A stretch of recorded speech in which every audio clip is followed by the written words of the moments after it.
now we finish our topic with the collection. So the last collection type is the set. The big difference with the list and the other is that they are unordered.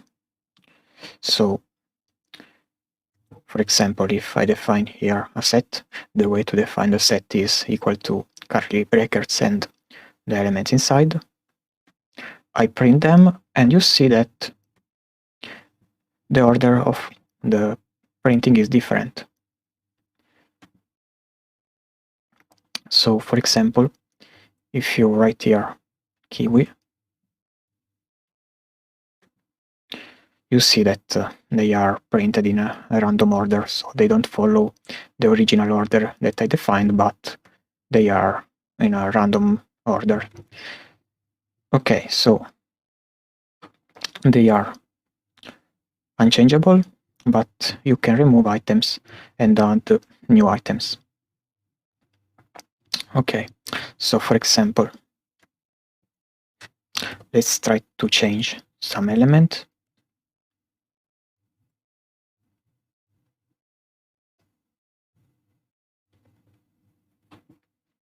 Maybe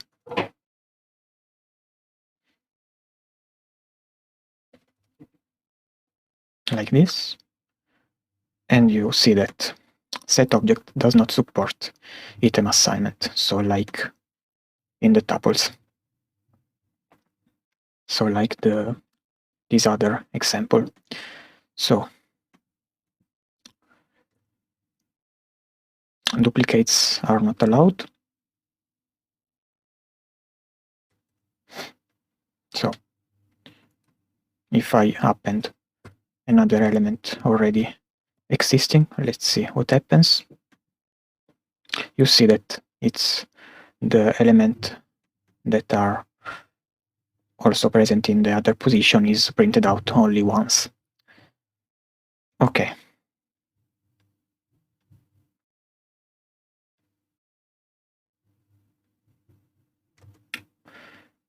You can print the length as well. Let's see the length. The length is 4, although I see 5 elements. So if I add another element already existing, I see that the length is always 4, because they print, the print function print only the unique elements.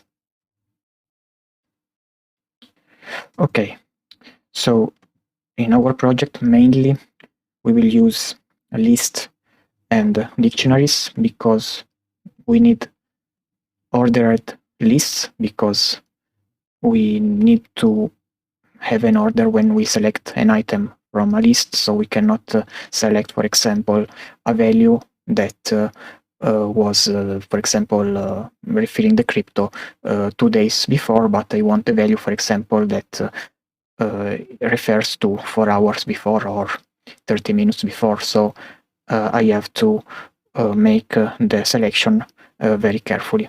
So I cannot use for sure tuples.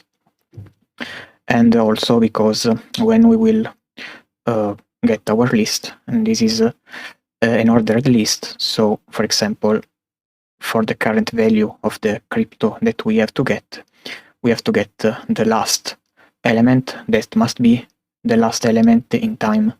So that must be the element in this instant time. But this we will see in the further lesson. So thank you and see you next lesson.